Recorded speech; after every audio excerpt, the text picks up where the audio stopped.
Welcome to this masterclass on the fundamentals of internal auditing, designed specifically for professionals within the language services industry. In our fast-paced world of translation, localization, and global content management, assumptions can be costly. Guesswork can lead to significant quality failures. This course is built on a simple, powerful premise. Stop guessing and start auditing. An audit is not about finding fault or placing blame. Rather, it is a disciplined and constructive process that helps an organization see itself clearly. It provides the reliable data needed to improve processes, strengthen quality systems, and build client trust. Think of it as switching from a blurry, uncertain picture to a high-definition image of your operations. Throughout this session, we will demystify the world of auditing.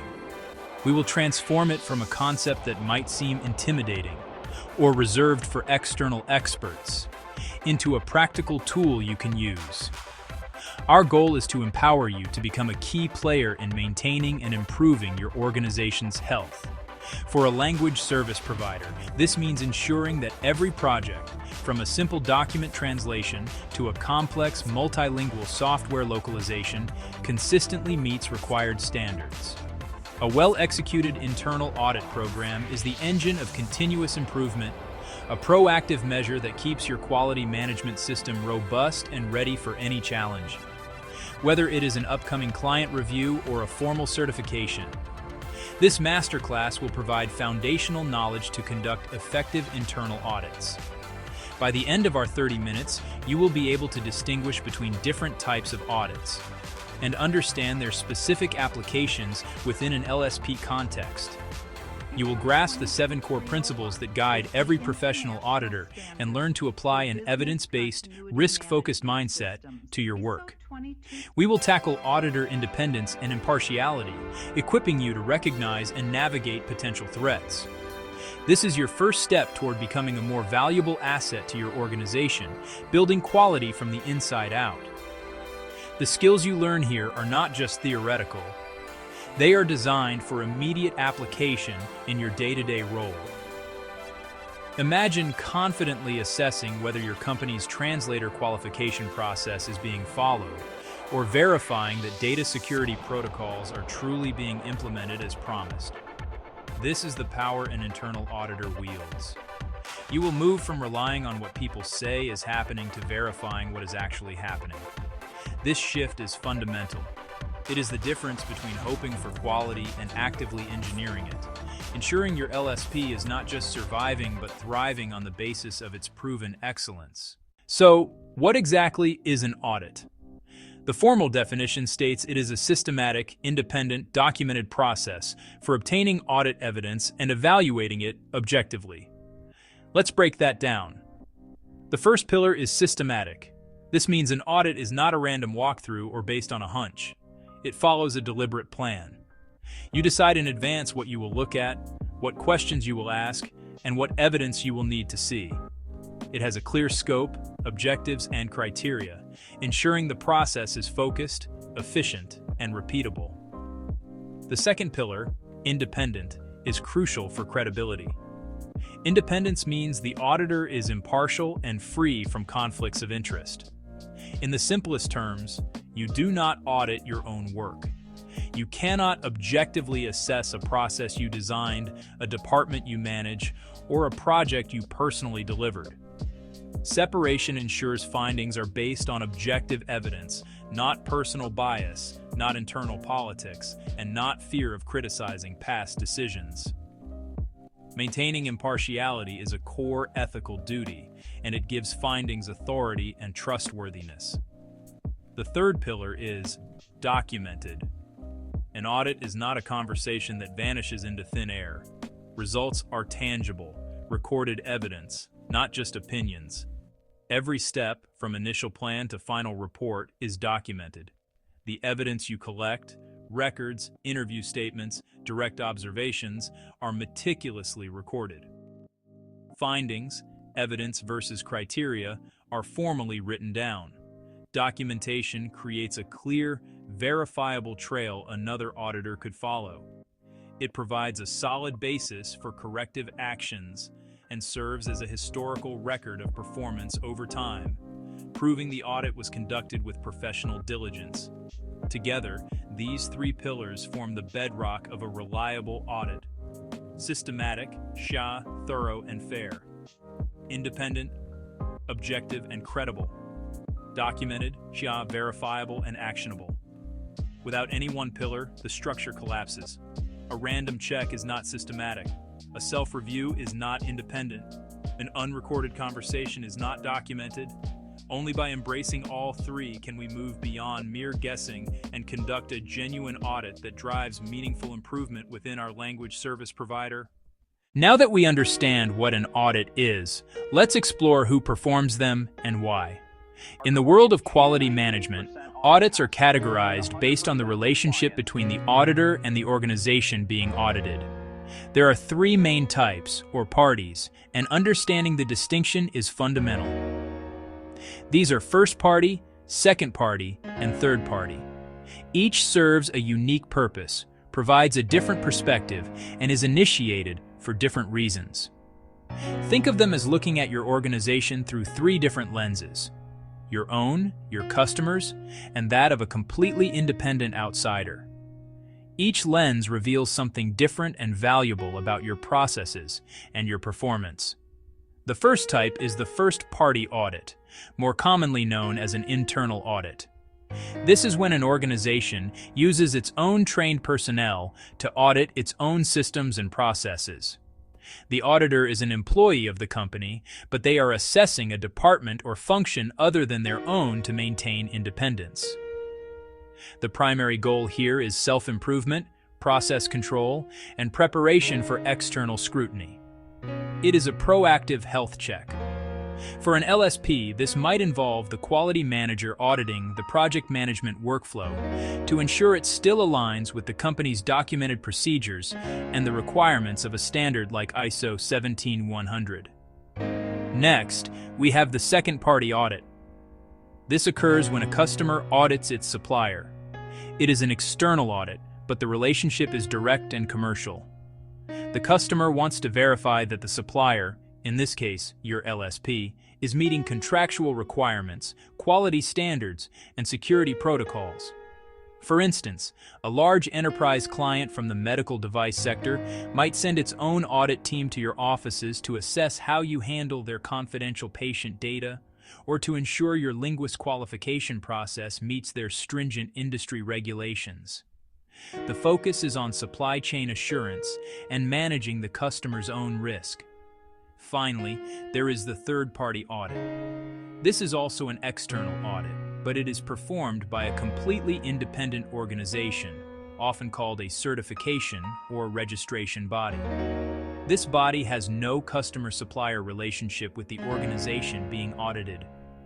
Its sole purpose is to provide an impartial assessment of conformity against a recognized standard, such as ISO 9001 or ISO 27001. A successful third-party audit results in a certificate, which serves as a public declaration of compliance. This is the type of audit that provides your LSP with its formal certifications, building market credibility and trust. Let's dive deeper into the first-party audit. This is the primary focus of our masterclass. The internal audit is your organization's opportunity to look itself in the mirror and honestly assess its own health. It is the most frequent type of audit and forms the backbone of a living, breathing quality management system. Unlike external audits that might happen once a year, internal audits can be scheduled more regularly to monitor key processes, to follow up on past issues, and to identify opportunities for improvement before they become major problems. It allows you to find and fix issues on your own terms. It verifies that your own rules, procedures, and policies are being followed consistently across the organization. It confirms that you are meeting the requirements of any standards you have chosen to adopt, like ISO 17100. It also assesses the effectiveness of your processes. Are they achieving the intended results efficiently? For an LSP, an internal audit might check if project managers are correctly archiving project files. if vendor managers are conducting periodic performance reviews of translators, or if the sales team is following the defined process for quoting new projects. Each finding is a data point for improvement. The phrase, "the organization audits itself," is key here. You are the one who sets the schedule, defines the scope, and selects the audit team from your pool of trained internal auditors. This gives you control and flexibility. You can focus an entire audit on a single high-risk process, like data security measures for a sensitive client, or conduct a broader review of multiple departments in preparation for an upcoming external audit. This internal focus keeps the system healthy between high-stakes visits from customers or certification bodies. It is routine maintenance that prevents catastrophic breakdowns. This course trains you for this first-party role. As an internal auditor, you become a crucial agent of continuous improvement. You are not a police officer looking to assign blame. You are more like a doctor performing a regular checkup. Your job is to gather objective evidence, compare it to established criteria, and report your findings clearly and constructively. By doing this effectively, you provide your management team with reliable information to make smart decisions, allocate resources effectively, and steer the organization toward greater efficiency, quality, and resilience. Now, let's explore the 7 principles that serve as the ethical and professional bedrock for all auditing activities. These principles are not just helpful tips. They are the fundamental rules that make auditing a valuable and trusted profession. The very first of these, and arguably the most important, is integrity. This principle is the foundation of professionalism. It demands that auditors perform their work honestly, diligently, and responsibly. It means you must observe and comply with legal requirements and professional standards. For an internal auditor in an LSP, integrity manifests in several practical ways. It means having the courage to report a nonconformity you discover in a senior manager's department, even if it feels uncomfortable. It involves being truthful about the limits of your own expertise. If you are asked to audit a highly technical IT security process and lack the specific knowledge to do so effectively, integrity demands that you declare this. You should audit only within your competence, admit a knowledge gap, and seek assistance rather than conduct a superficial audit that creates a false sense of security, which could ultimately harm the organization. Flowing directly from integrity, the next 2 principles, fair presentation and due professional care. Fair presentation is the obligation to report truthfully and accurately. It is the practical output of an auditor's integrity. This principle dictates your audit findings, conclusions, and reports must reflect audit activities truthfully, accurately, complete, and timely. It is not just about avoiding falsehoods. It is about providing a complete and balanced picture. This includes reporting significant obstacles encountered during the audit, such as being denied access to certain records or highlighting unresolved diverging opinions between the audit team and the auditee. In an LSP setting, fair presentation means your audit report should be a faithful mirror of reality. If you found 10 projects that conform perfectly to the process and one that deviates, your report should reflect that high level of overall compliance while still clearly documenting the single nonconformity. The third principle, due professional care, relates to the diligence and judgment you apply when conducting an audit. It means acting with the competence and skill expected of a professional in your position. This is not about being perfect, as no auditor is infallible. Rather, it is about applying sensible and reasoned judgment throughout the entire audit process. The level of care you exercise should be proportionate to the importance of the task you are performing. For example, auditing a critical process related to sensitive client data would require a higher degree of diligence and a more extensive evidence sample than auditing a low-risk administrative procedure. Exercising due professional care means being alert to the possibility of errors, omissions, and significant risks. It is the difference between mindlessly following a checklist and actively thinking about what you are seeing. The fourth and fifth principles, confidentiality and independence, are pillars that uphold the trust placed in an auditor. Confidentiality, the fourth principle, is a strict requirement for security of information. As an auditor, you will be granted access to sensitive, confidential, and proprietary information.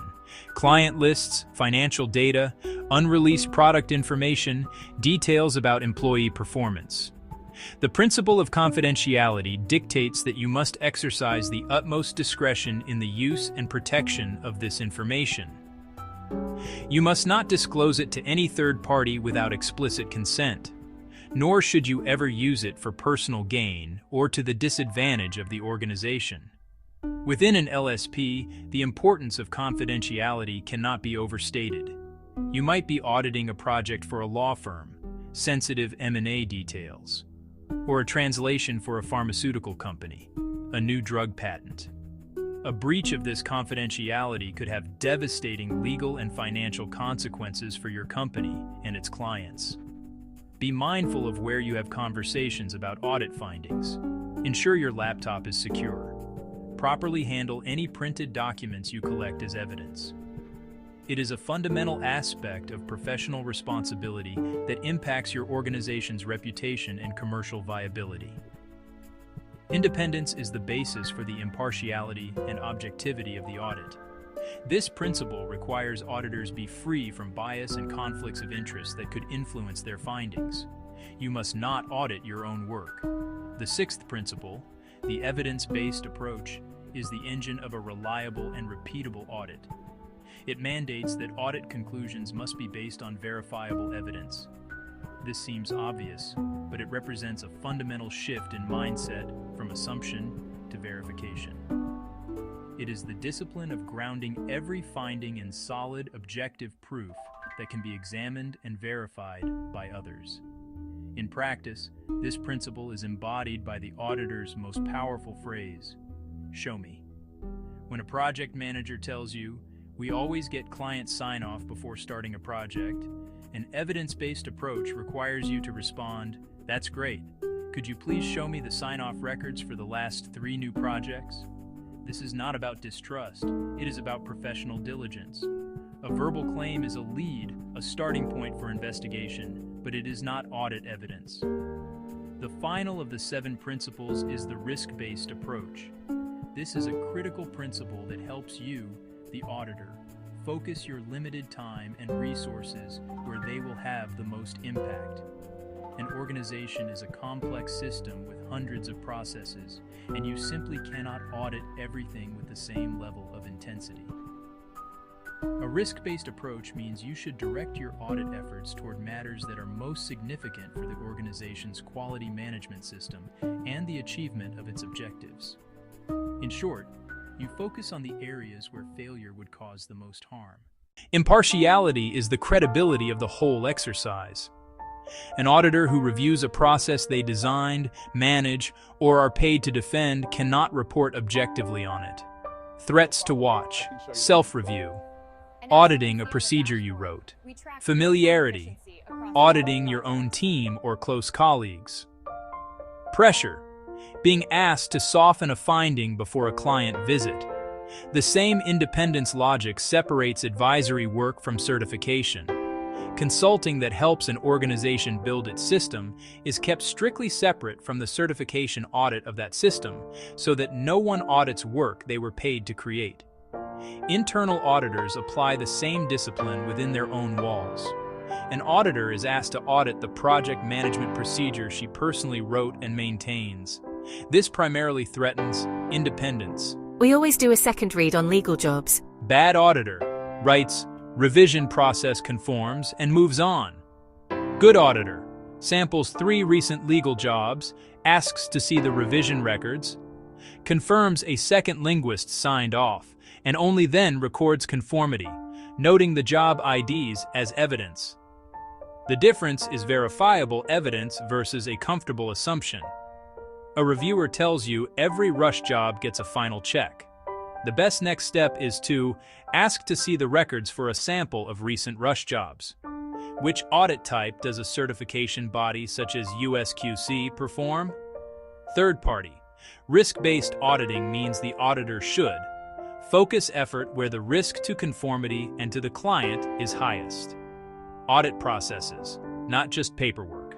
For any process, ask, what are the inputs, the outputs, the controls, the resources, and the records that prove it ran as intended?